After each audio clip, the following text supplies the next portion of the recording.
আমি আপনাদেরকে এখন যা দেখাচ্ছি তাহলে একটি হালাল বার্থডে। এই হালাল বার্থডেটি আপনারা এনজয় করে নিন কীভাবে ওরা হালাল বার্থডে করছে। লুচ্চামের একটা সীমা থাকা দরকার, সব কিছু নিয়ে এইভাবে তামসা করবে চলে না। একে একটু ধুলাই দিলে হয়তো ভালো হতো। ইয়া রাহমাতাল লিল আলামিন।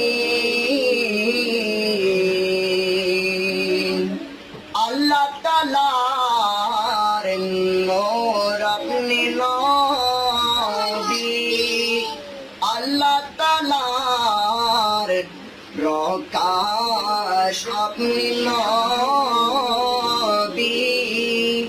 আল্লাহ তাআলার প্রেম আপনি নবী, আল্লাহ তাআলার শান আপনি নবী। ইয়া নবী সালাম